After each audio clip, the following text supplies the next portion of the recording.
Iya, kalau untuk perkara anak di Morowali Utara ini sudah ada beberapa. Terkait terakhir itu yang lagi viral, sekali lagi tanamkan bahwa anak itu korban. Anak Jadi itu adalah harus korban. diketahui kenapa Ya, dia ya. melakukan tindak pidana. Baik. Jadi itu yang menjadi pertimbangan kami dalam melakukan penuntutan, begitupun pihak-pihak lain dalam menangani perkaranya.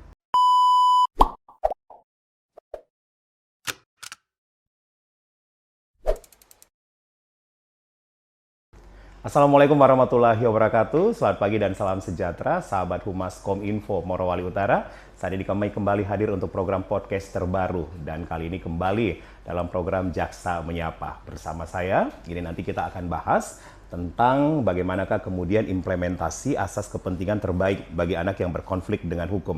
Nah, kalau kita bicara tentang hukum dan anak, ini memang sampai sekarang ini masih menjadi pekerjaan rumah ya untuk proses hukumnya. Ada yang mengatakan bahwa anak jangan dihukum begitu ketika kena kasus. Tapi juga banyak netizen yang mengeluarkan sentimen-sentimen di berbagai platform sosial media, katanya ya harus dijerat hukum juga biar ini tidak mempengaruhi anak-anak yang lain begitu. Nah, salah satu kasus yang terbaru adalah kasus di salah satu SMA di Jakarta begitu, yang ini masih menjadi perdebatan, perbincangan, yang kemudian menjerat anak sebagai pelaku. Nah, bagaimanakah kemudian hukum ini bisa berimbang terhadap anak yang kemudian ini harusnya bisa mendapatkan pengajaran, bisa mendapatkan edukasi yang baik, sehingga kemudian anak tersebut bisa mendapatkan kenyamanannya ketika dia diproses dengan hukum. Dan hukuman apa yang harusnya pantas diberikan ketika anak itu menjadi pelaku. Dan bagaimanakah kemudian peran keluarga sebagai fondasi, fundamental keluarga untuk membangun ketahanan keluarga. Apalagi kalau kita berbicara tentang menuju Indonesia Emas 2045, tentunya peran orang tua dan anak di sini sangat penting sekali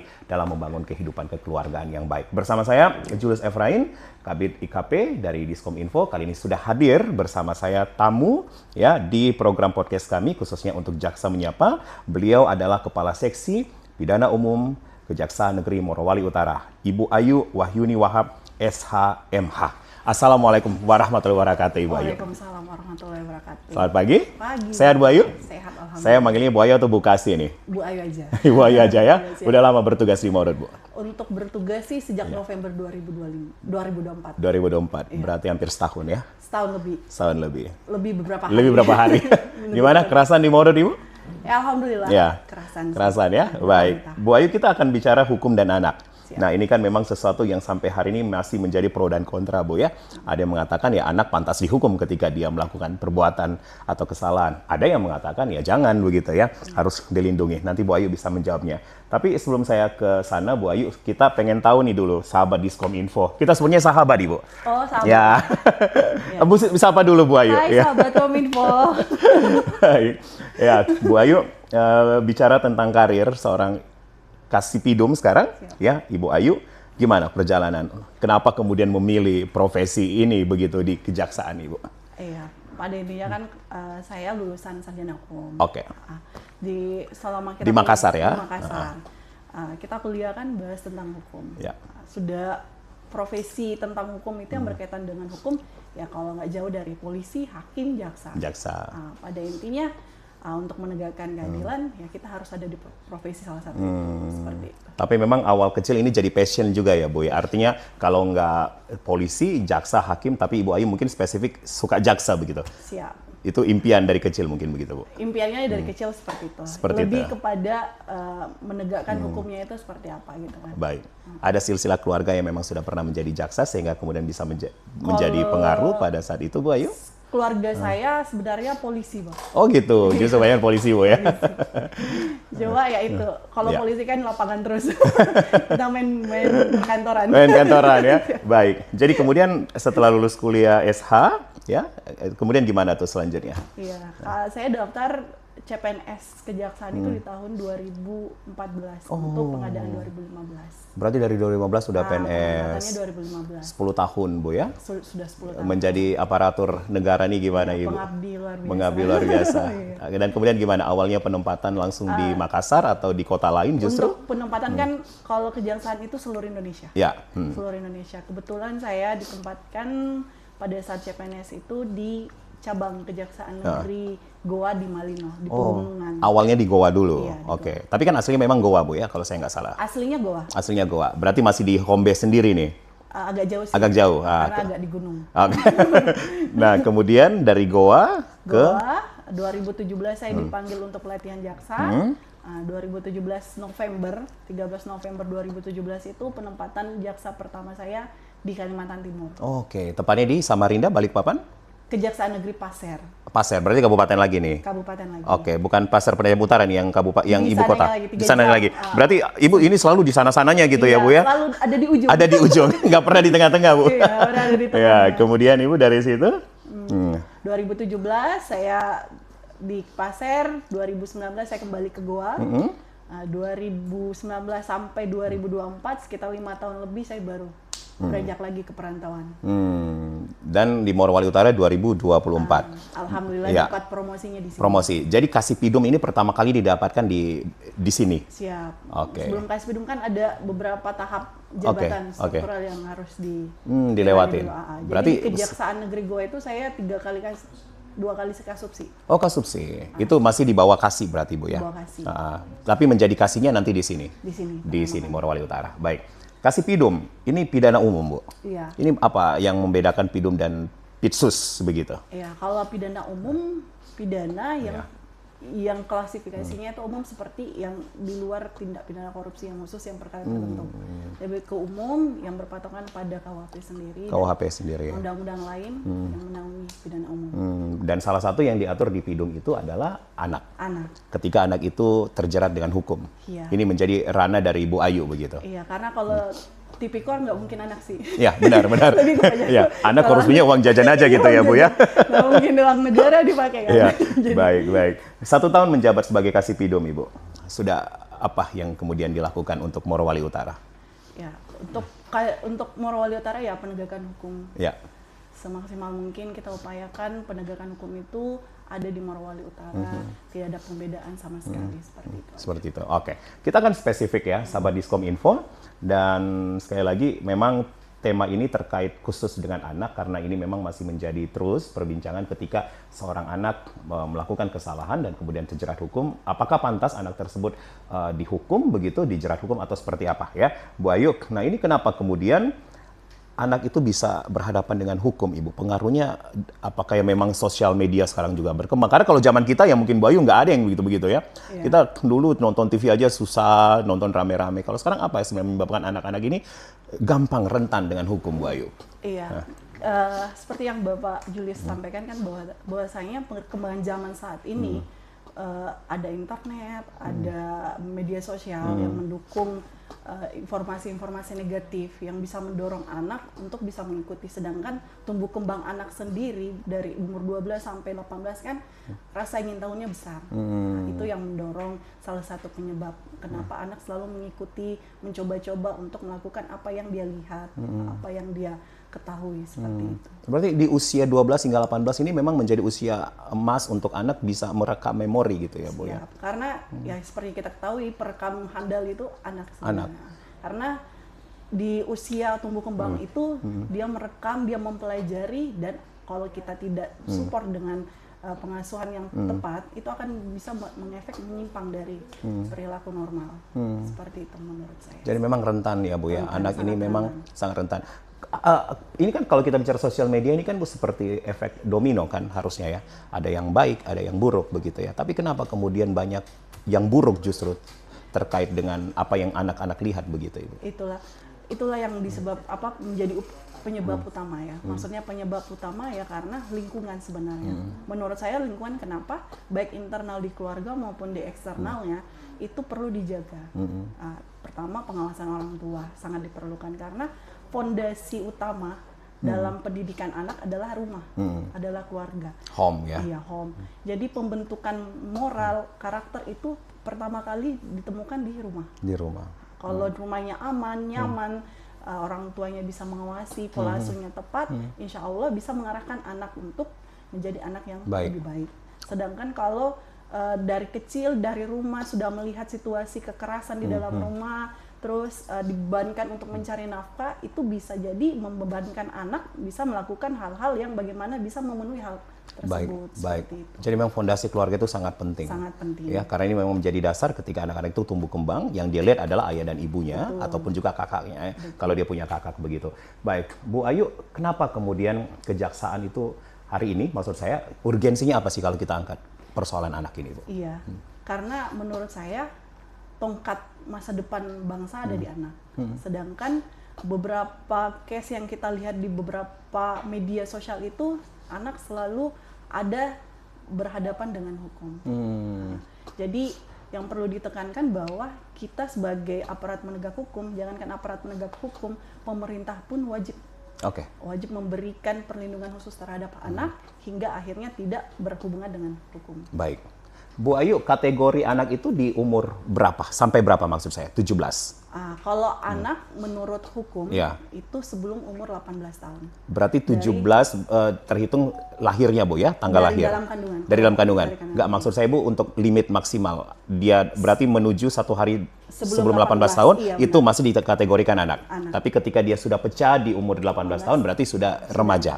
Oke, berarti umur yang anak itu yang harus dilindungi adalah di umur tersebut. Iya. Yang sebelum 18 tahun. Dari sejak dalam kandungan. Sejak dalam kandungan. Karena Oke. kenapa sejak dalam kandungan? Karena anak dalam kandungan itu sudah punya hak juga. Oke, Hak untuk hidup. baik. Khusus kita bicara Morowali Utara, Bu, sudah ada kasus-kasus yang Ibu tangani sepanjang tahun terkait dengan anak? Iya. Kalau untuk perkara anak di Morowali Utara ini sudah ada beberapa. Terkait terakhir itu yang lagi viral pengeroyokan di Bimor, Bimor Jaya yang main suku-suku itu. Oh ya, baik. Melibatkan beberapa suku. Ya, itu ada anak terlibat. Ada anak yang terlibat. Oke. Saya nggak tahu, Bu, apakah Bu Ayu sudah pernah sudah bertugas di sini yang di Mori atas, ya, yang pembunuhan ayah? Itu Dua. Ya, sudah di sini lagi. Sudah di sini. Persidangan. Nah, apakah itu termasuk kategori anak, Ibu? Kalau perkaranya sih bukan perkara anak. Remaja, ya? Remaja. Oke, Udah berarti tidak 18 ditangani. tahun ke atas. Berarti tidak ditangani oleh Ibu Kasih Pidum. Ditangani oleh Pidum. Oleh Pidum juga. Karena pasalnya itu ada di Kitab Undang. Oke. Yang di Mimor itu anak umur berapa, Bu? Dan apa keterlibatannya? 15 tahun. Keterlibatannya? Keterlibatannya ikut memukul dalam pengeroyokan itu. Oke. Ya, agak pelik ya kalau kita bicara anak, Bu, ya. Sudah ada berapa kasus, Bu, sepanjang 1 tahun yang Ibu tangani di Morowali Utara? Di Morut? Untuk berkasnya udah masuk itu baru 2 sih untuk Mimor. Baru 2. Baru Mimor. Tetapi ya secara eksplisit mungkin ya, kalau kita secara lihat keseluruhan di Indonesia sendiri itu perkara anak ada di mana-mana. Ada di mana-mana. Ya, termasuk yang tadi saya sampaikan di opening, Jakarta ya. Saat ini pun juga yang terus dipantau ya, kasus pemboman begitu ya di salah satu SMA. Iya. Itu diikutin juga oleh kejaksaan, Bu. Pasti diikutin, Pasti karena diikutin. yang melakukan penuntutan pasti kejaksaan. Baik. Bu Ayu, harusnya negara itu hadirnya seperti apa sih sebenarnya untuk melindungi anak yang berhadapan dengan hukum? Iya. Kalau terkait dengan seharusnya negara seperti apa, kan kita melihat secara penanganan kasus pidana anak di Indonesia itu menjadi objek yang kompleks ya. Ya, yang kompleks, sensitif, betul. di mana anak sebagai individu itu masih dalam tahap perkembangan. Perkembangan baik secara psikologis maupun sosial. Nah, dalam konteks sistem peradilan pidana anak, yang paling penting diutamakan adalah asas kepentingan bagi anak. Asas kepentingan bagi anak. Ini diatur memang, Bu, ya? Diatur dalam Undang-Undang Sistem Peradilan Pidana Anak. Nah, di undang-undang itu pun sudah secara eksplisit menyatakan bahwa dalam penanganan perkara anak wajib harus mengutamakan kepentingan bagi anak, kepentingan terbaik bagi anak. Nah, justru itu dengan ada undang-undang itu, perlindungan anak terhadap penanganan perkara anak dalam perkara penanganan anak itu sudah diatur di undang-undang itu, bagaimana cara kita menangani anak sehingga anak itu nantinya kalaupun dia akhirnya pelaksanaan pemidanaan terhadap anak itu akhirnya ya tetap harus diutamakan reintegrasi sosialnya. Reintegrasi sosial. Rehabilitasi dan reintegrasi sosial. Rehabilitasi gimana itu ya, pemulihan. Pemulihan terhadap anak. Karena yang seperti kita ketahui bahwa anak melakukan tindak pidana itu bukan karena memang kemauannya, tetapi selalu kita fokuskan bahwa anak melakukan tindak pidana itu karena dia adalah korban. Pada intinya anak itu korban. Seperti itu. Jadi bagaimana cara pemulihan anak itu, bagaimana kita mereintegrasi sosial kepada anak itu bisa kembali ke masyarakat lagi. Baik. Bukan dengan memberikan stigmatisasi ataupun labelisasi bahwa anak itu penjahat dan lain-lainnya, itu harus dijauhkan dari situ, supaya efek kedepannya anak itu bisa kembali ke masyarakat dan bisa kembali baik. Bagaimana negara bisa mengupayakan itu yang dinamakan reintegrasi sosial tadi. Ada rehabilitasi, ada recovery dalamnya. Bu Ayu, saya pengen tahu nih alur-alurnya nih, ketika misalnya seorang anak dinyatakan bersalah, kemudian dia berhadapan dengan hukum. Nah itu berarti harus lewat masa persidangan dulu. Iya kan Bu? Nah itu harus ada pendamping biasanya. Kalau untuk penanganan perkara anak dari tahap penyidikan sampai nanti penyidikan dulu berarti Bu ya? Dari tahap penyidikan sampai nanti setelah melaksanakan putusan itu selalu ada pendampingnya. Pendampingnya dari mana saja biasanya? Jadi kalau untuk anak pelaku itu dari Bapas. Bapas itu peneliti kemasyarakatan. Peneliti kemasyarakatan itu berperan untuk meneliti, memprofiling tersangka, apa yang menyebabkan dia melakukan, dan rekomendasi apa yang harus diberikan kepada anak yang melakukan tindak pidana. Kemudian kalau untuk anak yang berhadapan dengan hukum, bukan hanya anak pelaku yang ada dalam situ yang harus kita lindungi. Ada anak korban. Karena bukan hanya karena anak pelaku aja yang banyak di Indonesia, tapi anak korban jadi korban juga banyak. Itu dapat pendampingan hukum juga. Dapat pendampingan hukum. Terus anak saksi. Anak saksi. Jadi dari tahap penyidikan sampai adjudikasi itu sudah ada pendampingannya. Akhirnya sampai ke tahap putusan misalnya. Pelaksanaan putusan pun masih. Kemudian output terakhir, alur terakhir adalah putusan. Putusan. Nah setelah putusan baru masuk ke reintegrasi sosial tadi. Karena tidak boleh di penjara atau gimana tuh bahasanya Bu? Saya nggak paham. Kalau bedanya memang dari Undang-Undang SPPA tahun 2012 dengan sebelumnya itu ada memang perubahan yang sangat signifikan. Kenapa? Karena di undang-undang sebelumnya perkara anak ini untuk pemberian pidananya itu lebih kepada merujuk ke penjara. Sedangkan di undang-undang SPPA Undang-Undang Nomor 11 tahun 2012 tentang Sistem Peradilan Pidana Anak, untuk penghukuman pidana terhadap anak itu merupakan alternatif terakhir. Untuk diberikan kepada anak. Dan itu undang-undang yang terbaru, Bu? Terbaru. Alternatif terakhir adalah penjara. Berarti ada indikator apa tuh yang kemudian harus dijebloskan begitu, Bu? Jadi mungkin ini ya, lebih kepada undang-undang ini kan lebih mendekati dengan pendekatan restoratif. Restoratif justice. Jadi lebih kepada pemulihan. Jadi dari undang-undang kita KUHP pokok itu pidana penjara itu yang pertama. Sedangkan di undang-undang SPPA itu terakhir. Jadi perubahannya karena bagaimana cara, maksudnya itu karena bagaimana cara negara ini memberikan efek jera tetapi tidak harus dengan penghukuman. Tapi lebih kepada bagaimana kita pendekatannya supaya anak itu bisa pulih. Seperti itu. Dan ini yang diinginkan sebenarnya, Bu. Aturan hukum ini yang diinginkan. Anak itu harusnya pulih, tidak harus dijebloskan, tapi harusnya pulih dengan adanya reintegrasi sosial tadi. Rehabilitasi, recovery, begitu, Bu ya. Seperti itu. Seperti tadi Bapak sampaikan bahwasanya stigma dari netizen atau warga Indonesia itu anak wajib dihukum supaya dia efektif. Karena biar tidak ada lagi nih anak-anak selanjutnya yang kemudian bisa menjadi pelaku. Makanya, Ibu setuju nggak ketika banyaknya sentimen netizen yang mengatakan begitu? Harusnya dihukum aja, biar ini anak-anak yang lain tidak menjadi contoh begitu, Bu. Betul. Justru itu karena justru itu di Undang SPPA ini melibatkan banyak pihak. Kenapa? Karena supaya kita menilai perkara itu benar-benar benar-benar nanti memang upaya terakhirnya bisa dipidana gitu. Jadi pertimbangannya kenapa tidak harus dipidana, kenapa harus dipidana itu karena melibatkan orang-orang lain, pihak-pihak lain untuk menilai anak ini seperti apa. Jadi memang kasus anak memang agak sedikit rumit, Bu ya. Karena humanismenya juga bermain gitu ya. Sensitivitasnya juga bermain begitu, Bu ya. Jadi kalau untuk menjatuhkan pidana terhadap anak itu dipertimbangkannya banyak. Mungkin ya seperti tadi disampaikan bahwa sekali lagi tanamkan bahwa anak itu korban. Jadi itu adalah harus korban. Diketahui kenapa dia melakukan tindak pidana. Jadi itu yang menjadi pertimbangan kami dalam melakukan penuntutan, begitupun pihak-pihak lain dalam menangani perkaranya. Dan ini memang menjadi perhatian dari semua aparat penegak hukum begitu, Bu ya, terhadap kepentingan terbaik dari putusan-putusan tersebut. Dari polisi, dari hakim, dari Bapas, dari Peksos, dinas sosial juga. Sampai akhirnya nanti dijatuhkan, kalaupun buruk-buruknya dijatuhkan pidanaan, itu wajib ada tempat khususnya khusus untuk Oke, anak. itu LPKA? LPKA. LPKA, Bu ya? Itu biasanya kalau ada kasus yang kemudian anak ini dipidana dengan jeratan hukum, pernah ada memang? Atau memang terjadi begitu, Bu?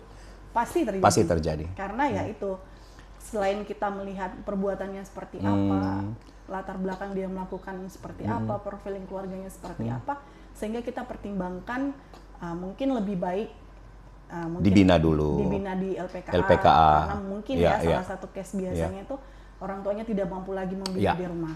Seperti itu. Jadi kita biasa memutuskan ya sudah kita ke LPKA aja. Selain dia tidak memikirkan lagi untuk, kan kadang perkara-perkara misalnya pencurian memang dibebankan untuk bantu keluarga kan. Akhirnya mencuri dan lain-lainnya itu kan. Baik. Makanya biasa kalau kita lihat latar belakang keluarga mungkin sudah tidak mampu dibina di LPKA aja. Ya, Seperti karena bisa dapatkan pendidikan juga bisa Bu ya, kesejahteraan juga ya dari aparat penegak hukum yang terlibat diberikan begitu Bu. keterampilan. Karena memang kalau dipikir orang tua kadang pengawasannya kurang. Kadang kalau kita mau ambilkan hukuman tindakan dikembalikan kepada orang tua, kadang kita pertanyakan sanggup tidak? Bisa terjadi lagi bisa Bu, ada kemungkinan. Tidak, gitu. Sanggup tidak, memungkinkan tidak ibu meminimalisir pengulangan tindak pidana. Ya, karena latar belakang anak melakukan kejahatan atau perbuatan jahat kan memang faktor ekonomi, ya Bu ya, faktor keluarga, broken home. Itu yang kebanyakan menjadi alasan begitu Bu ya. Seperti itu. Itu kalau kita bicara hukum Bu, anak-anak itu biasanya jeratan hukum paling minimal, maksimal ada aturannya? Ada aturannya. Jadi di Undang-Undang SPPA ini sudah mengatur semuanya. Dari tahap penyidikan sampai tahap adjudikasi, setelah pelaksanaan putusan itu sudah diatur oleh Undang-Undang SPPA. Terkait dengan penghukumannya, terkait dengan maksimal ancamannya itu sudah diatur. Kalau untuk perkara anak ini, dia menghapuskan hukuman mati terhadap anak dan memberikan hukuman setengah dari hukuman dewasa. Terakhir, hukuman maksimal yang bisa diberikan kepada anak itu maksimal 10 tahun. 10 tahun, maksimal 10 tahun. Minimal ada nggak Bu? Minimal nggak ada. Nggak ada, pokoknya maksimal 10 tahun. Iya. Oke, dan ini pernah terjadi kasus di Indonesia yang akhirnya seorang anak diputuskan hingga 10 tahun? Banyak Pak. Banyak? Iya. Karena lebih kebanyakan itu biasa dengan berhubungan dengan nyawa. Oh gitu? Kedua dengan seksual. Seksual berarti anak tersebut mencabuli atau memperkosa? Banyak case-nya. Saya merinding gitu Bu ya, mendengar kasus-kasus anak-anak sampai ya membunuh, ya kemudian memperkosa dan kemudian harus jeratan 10 tahun. Ya memang dasarnya adalah keluarga ya Bu ya, tapi mungkin faktor pergaulan juga pasti ya Bu. Betul. Terakhir itu yang di Jakarta juga kalau nggak salah, yang anak di bawah 14 tahun itu melakukan pembunuhan terhadap anak tetangganya karena efek nonton film, karena pakai pembunuhan gitu, mengikuti cara membunuh di film. Itu waktu itu di tahun 2000 berapa gitu lagi. Yang viral Bu ya. Dan sekarang yang terjadi juga kasus pemboman di SMA, itu kan karena nonton juga itu Bu. Ya kan, nonton karena mungkin kita nggak tahu benar simpang siur berita apa tidak, karena dari kasus pembulian juga ya, perundungan. Ini memang kasus perundungan juga ini biasa kadang-kadang menjadi dasar Bu ya, ketika anak itu mau berontak, akhirnya ya dia melakukan. Iya, seperti itu. Jadi memang banyak efek dari lingkungan yang bisa mempengaruhi anak itu sendiri. Kita pun sebagai aparat penegak hukum, banyak upaya yang harus kami lakukan. Salah satunya kami di Kejaksaan punya program. Jaksa Menyapa, itu ya seperti kita saat ini begitu ya, sosialisasi terkait dengan adanya hukum. Kemudian yang paling penting jaksa masuk sekolah. Ini dilakukan di Morowali Utara Bu? Dilakukan oleh bidang Intel ya, di Kejaksaan Negeri Morowali Utara di bidang Intel. Sering masuk sekolah berarti? Masuk sekolah. Itu untuk apa tujuannya? Agar anak-anak itu mengenali hukum. Motonya pun gitu, kenali hukum, jauhi hukuman. Jadi kalau anak-anak sudah mengenal hukum, setidaknya bisa meminimalisir melakukan yang berhadapan dengan hukum seperti itu. Baik, nah itu kasus-kasus berat yang tadi Bu Ayu sampaikan, bahwa memperkosa, kemudian juga membunuh, ini berat hukumannya. Berat. Nah, kalau anak-anak tersebut pembegalan misalnya, Bu, curanmor ataupun narkoba, nah, itu seperti apa itu, Bu? Spesifikasinya lagi? Spesifikasinya itu, jadi dalam melakukan penuntutan kami kan punya pertimbangan hal-hal yang memberatkan ataupun hal-hal yang meringankan. Seperti tadi yang kami sampaikan, kami selalu membaca rekomendasi dari Bapas. Bapas itu kan memberikan penelitian kemasyarakatan. Bapas adalah Badan Pemasyarakatan. Balai Pemasyarakatan, oke. Balai Pemasyarakatan Bapas. Jadi dia itu membuat penelitian kemasyarakatan kepada anak yang mana itu isinya itu profiling anak. Kenapa dia melakukan tindak pidana, kasusnya seperti apa, rekomendasi yang akan diberikan seperti apa. Jadi semuanya dari rekomendasi dari Bapas. Oke. Bu Ayu, ketika anak tersebut sudah dijerat hukum ya dan kemudian ada putusan tahunan yang kemudian didapatkan, ini kan terganggu nih pendidikannya, Bu. Karena mungkin belum lulus SMA ya atau lulus SMP. Itu dapat pendidikan nggak di LPKA?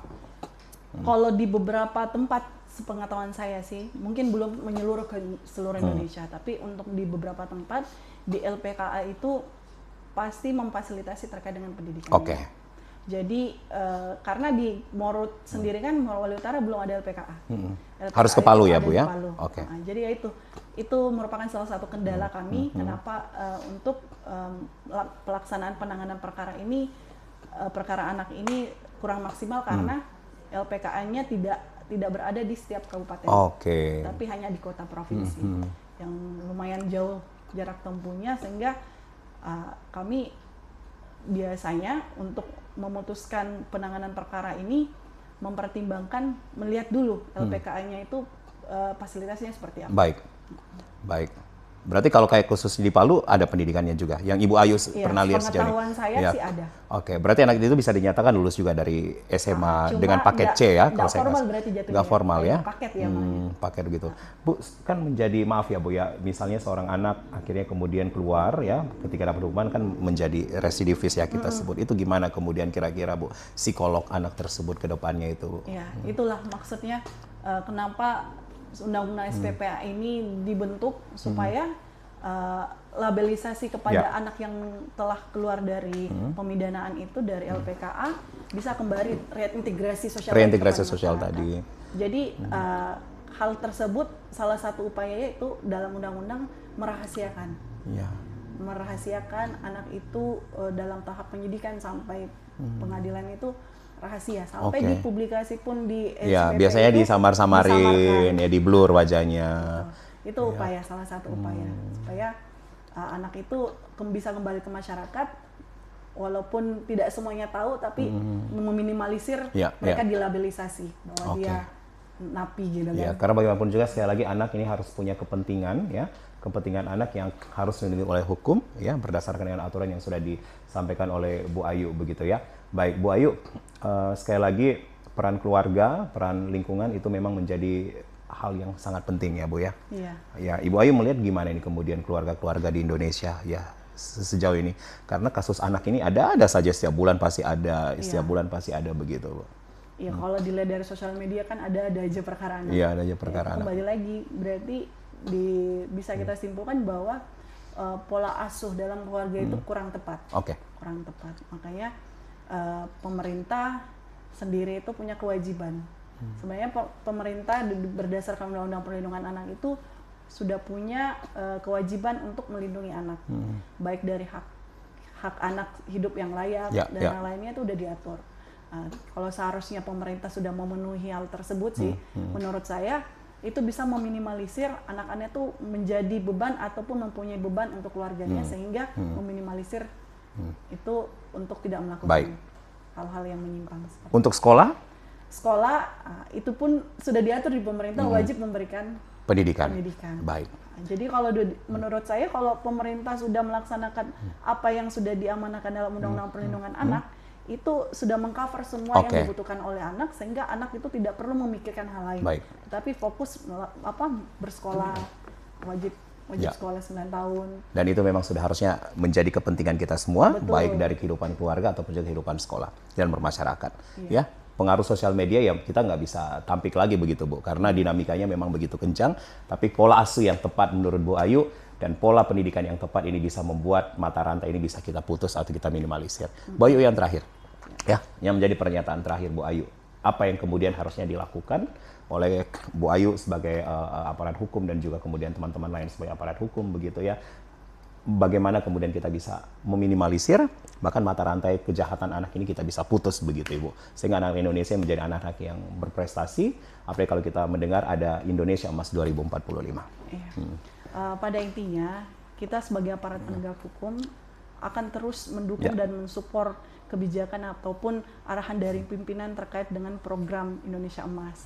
Nah, untuk menuju hal tersebut, seharusnya penegak hukum itu sudah harus mempelajari bagaimana cara melindungi anak sejak dini. Karena sekali lagi masa depan anak itu ada, masa depan bangsa itu ada di anak. Ya. Nah, jadi gimana kita cara melindunginya supaya kelak nanti benar-benar anak ini bisa memegang tongkat bangsa kita nanti ke depannya.